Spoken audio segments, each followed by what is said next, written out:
نوجوانوں کا ایک بڑا طبقہ کیا کیا کرتا ہے ہم نے.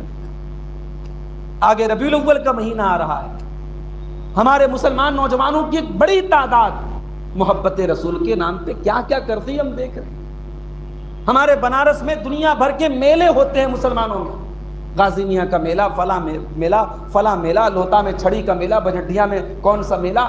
میلوں کے نام پہ ہمارا نوجوان اپنی انرجی برباد کر رہا ہے. بدا الاسلام غریبا وسيعود كما بدا غریبا فطوبى للغرباء. اسلام جب شروع ہوا تو اجنبی تھا، اسلام کی دعوت کا آغاز ہوا تو اسلام اجنبی تھا. اسلام کو لوگ اجنبی نظروں سے دیکھتے تھے، اسلام پر عمل کرنے والوں کو اجنبی مانا جاتا تھا. اور اے میری امت کے لوگوں، آگے چل کر کے وہ زمانہ پھر آ جائے گا جب اسلام دنیا کی نظروں کے لیے اجنبی ہو جائے گا. اسلام کے اوپر چلنے والا، شریعت کے اوپر چلنے والا لوگوں کی نظر میں اجنبی بن جائے گا. فطوبى للغرباء. تو اے میری امت کے لوگوں، جب وہ دور آ جائے تو تم بھی اجنبی بن جانا.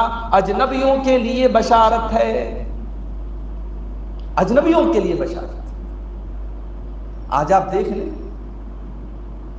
نمازیوں کی تعداد کے مقابلے میں بے نمازی زیادہ ہے، پاک دامن لوگوں کے مقابلے میں بدکار زیادہ ہیں، زبان کی حفاظت کرنے والوں کے مقابلے میں زبان کا غلط استعمال کرنے والے زیادہ ہیں، دینداروں کے مقابلے میں بے دین زیادہ ہیں. اور دیندار تو آج اجنبی ہے.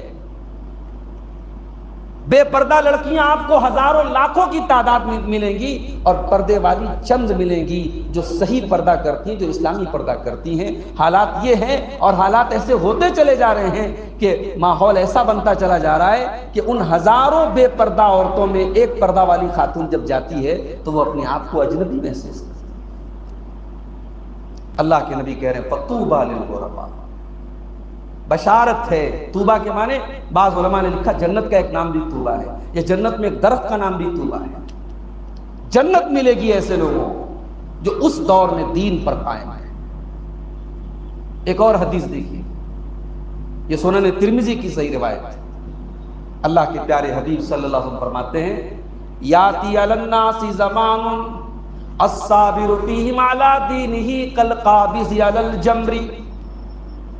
لوگوں کے اوپر وہ زمانہ بھی آئے گا، وہ دور بھی آئے گا جب اپنے دین پر چلنے والا، اپنے دین پر قائم رہنے والا اپنے ہاتھوں میں انگارے لینے والے کے برابر ہوگا. دین پر عمل کرنا اتنا مشکل کام ہو جائے گا، اتنا بڑا چیلنج ہو جائے گا جیسے ہاتھوں میں انگارہ لینا ہے. اللہ کے نبی کی مثال دیکھیے، ہاتھوں میں انگارہ لینا کتنا مشکل کام. آدمی سوچتا ہے جتنا جلدی ممکن ہو اس کو اپنے ہاتھوں سے پھینک دے، دین پر عمل کرنا اتنا مشکل ہو جائے گا. تو وہ زمانہ آج ہے میرے بھائی. اب اس کے اسباب کیا ہیں؟ تو اس میں سب سے پہلی وجہ جو ہمارا نوجوان دین سے دور ہے. ہمارا نوجوان دین سے دور کیوں ہے؟ کیونکہ نوجوان کو ٹارگٹ کیا گیا ہے. اسلام کے دشمنوں کو پتا ہے کہ اس امت کو اگر تباہ کرنا ہے، اس امت کے نوجوانوں کو تباہ کرو. اس امت کے نوجوانوں کو غلط ٹریک پہ لے کے چلے جاؤ، یہ امت آٹومیٹک تباہ ہو جائے گی.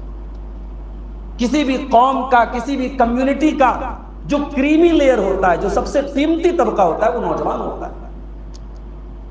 آج کے اس ترقی یافتہ دور میں کسی قوم کو برباد کرنے کے لیے ایٹم بم سے اس کو تباہ کرنے کی ضرورت نہیں ہے. اس قوم کے نوجوانوں کو آپ خراب کر دیں، وہ قوم آٹومیٹک خراب ہو جائے. اور یہی ہو رہا ہے ہمارے نوجوانوں کے ساتھ.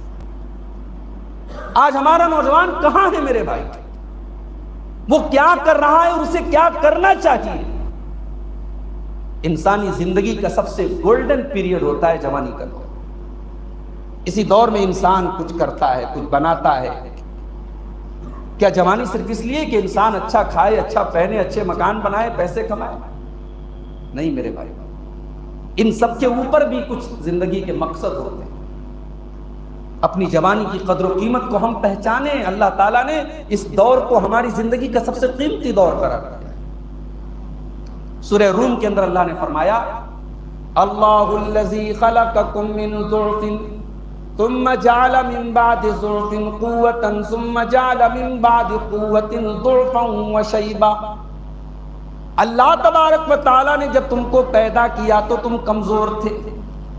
بچپن کا زمانہ کمزوری کا زمانہ، بچپن کے بعد جوان ہونے تک کا سارا زمانہ کمزوری کا زمانہ.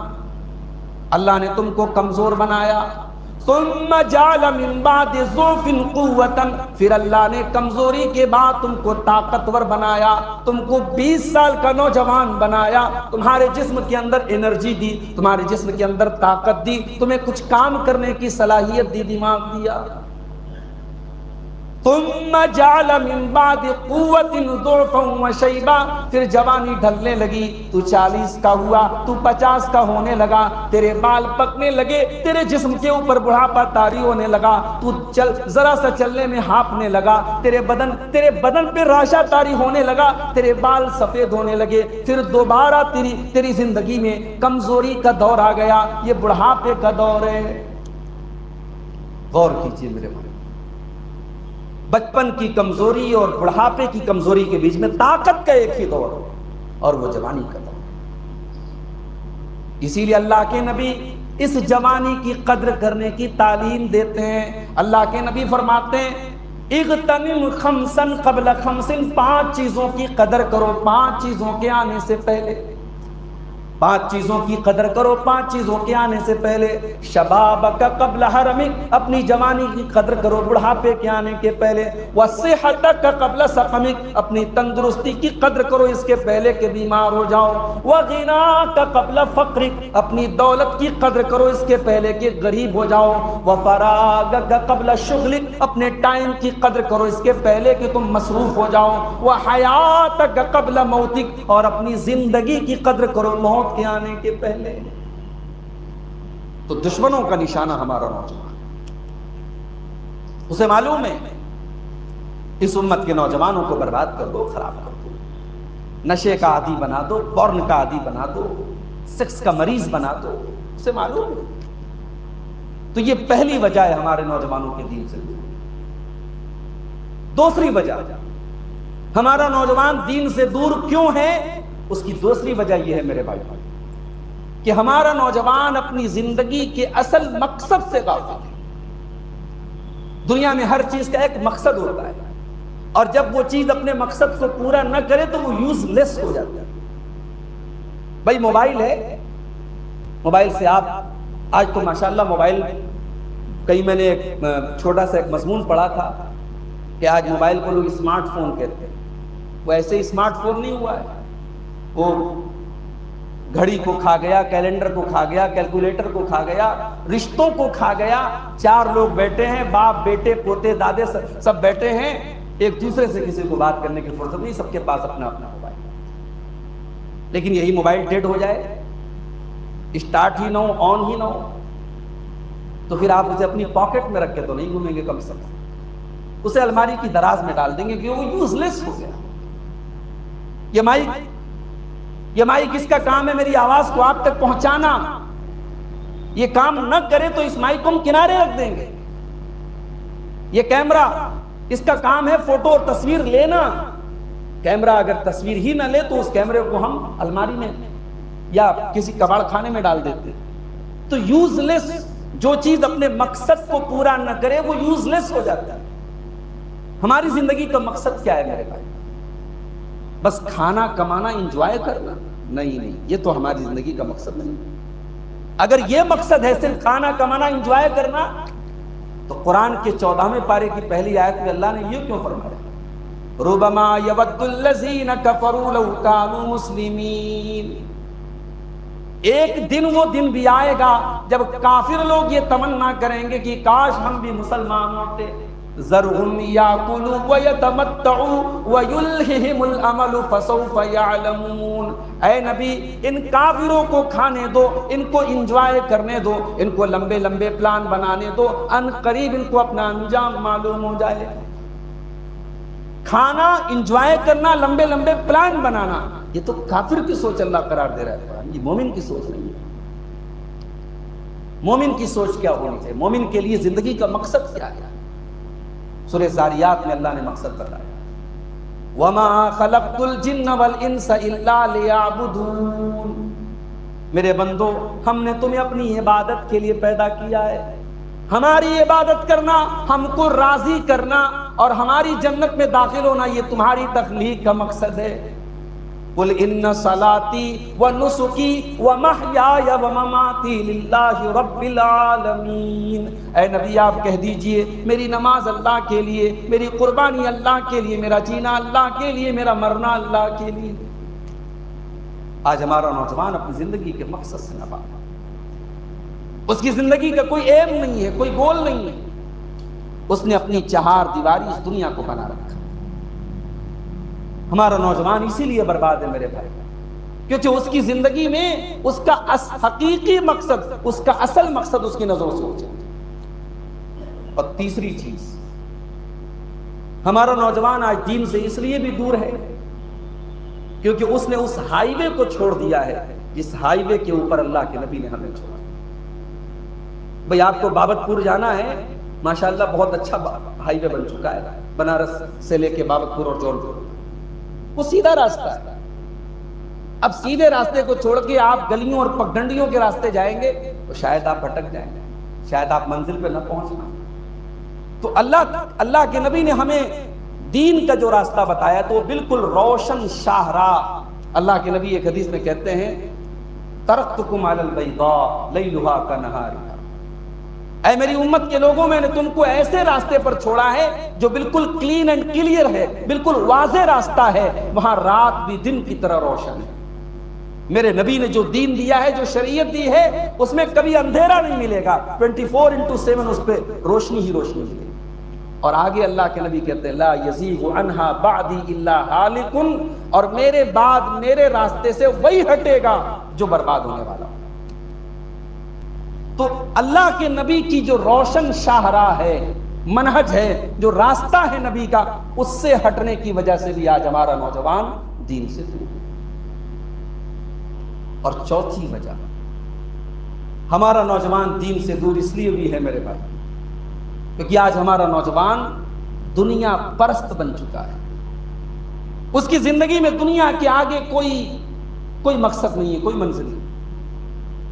اللہ تبارک و تعالیٰ نے قرآن کریم میں ہمیں بار بار چتایا ہے لا تغرنکم الحیات الدنیا، اے مسلمانوں تمہیں دنیا کی زندگی دھوکے میں نہ ڈالے، ولا یغرنکم باللہ الغرور، اللہ کی طرف سے کوئی چیز تمہیں دھوکے میں نہ ڈالے۔ یہی وہ ڈر تھا جو جناب محمد رسول اللہ صلی اللہ علیہ وسلم کو اپنی امت کے بارے میں تھا۔ آپ نے اپنی امت سے فرمایا تھا واللہ للفقر اخشى علیکم ولکن اخشى علیکم ان تبسط علیکم الدنیا، اے میری امت کے لوگوں مجھے تمہارے بارے میں یہ ڈر نہیں ہے کہ تم غریب ہو جاؤ گے، تم فقیر ہو جاؤ گے، مجھے ڈر اس بات کا ہے کہیں دنیا تمہارے اوپر کشادہ نہ کر دی جائے اور دنیا تمہیں اسی طریقے سے ہلاک نہ کر دے جیسے تم سے پہلے کے لوگوں کو ہلاک کر دی۔ میں یہاں یہ غلط فہمی دور کر دوں، دنیا کمانا برا نہیں ہے، دنیا کے لیے محنت کرنا برا نہیں ہے، دنیا میں اپنی زندگی کو آرام دہ بنانا برا نہیں ہے، مگر دنیا کو سب کچھ سمجھنا یہ برا ہے۔ دنیا کو اپنی زندگی کا مقصد بنا لینا، اپنا ٹارگٹ بنا لینا یہ برا ہے۔ اور ایک اور جملہ ہمارے نوجوان بھائی نوٹ کر لیں، بھائی دنیا کے لیے آپ محنت کریں گے تو دنیا ملے گی آپ کو، دنیا کے لیے آپ اتنی محنت کریں جتنی کرنی چاہیے، اصل محنت آپ آخرت کریں۔ دنیا تو ویسے بھی آپ کے مقدر میں جو لکھی وہ تو ملے گی۔ ہمارے حصے کی روزی، ہم تو ماں کے پیٹ میں تھے، 4 مہینے کے تھے، 120 دن کے تھے۔ اللہ کے نبی فرماتے ہیں بچہ 4 مہینے کا ہوتا ہے ماں کے پیٹ میں، 4 چیزیں لکھ دی جاتی ہیں، بچے کی روح ڈال دی جاتی ہے 4 مہینے کے بعد۔ اسی لیے علامہ البانی کا موقف ہے کہ 4 مہینے کے بعد کا اگر بچہ مرا ہوا پیدا ہو تب بھی جنازہ پڑھنا چاہیے، کیونکہ اس کے اندر روح ڈال دی ہے۔ 5 مہینے کا، 6 مہینے کا اگر حمل ساقط ہو جائے، بچہ پیدا ہو جائے اگر، تو اس کی جنازے کی نماز پڑھی جائے 4 مہینے کے بعد۔ تو روح ڈال دی جاتی ہے اور 4 چیزیں لکھ دی جاتی ہیں، فَيُكْتَبُ عَمَلُهُ وَأَجَلُهُ وَرِزْقُهُ وَشَقِيٌّ أَوْ سَعِيدٌ۔ انسان کا عمل لکھ دیا جاتا ہے، کیا عمل کرے گا، اس کی عمر لکھ دی جاتی ہے، کتنی عمر پائے گا۔ یہ ہم لوگ بولتے ہیں نا اچانک مر گیا، اچانک نہیں مرا ہے، وہ ہمارے لیے اچانک ہے، اس کے مقدر میں لکھا تھا وہ مرے گا۔ کورونا کے دور میں ہم نے دیکھا اچانک رات میں انسان بیمار ہوا، صبح انتقال کی خبر آ گئی۔ تو ہمارے لیے اچانک ہے، اللہ کی تقدیر کے لیے اچانک نہیں، اس کی تقدیر میں موت کا وقت اور موت کا جو سبب ہے وہ لکھا ہوا۔ اور تیسری چیز اس کا رزق لکھا ہے، رزق لکھا ہے۔ آپ کا رزق آپ کے ہاتھ سے جا نہیں سکتا ہے اگر آپ نے اس کے لیے کوشش کی ہے، محنت کی۔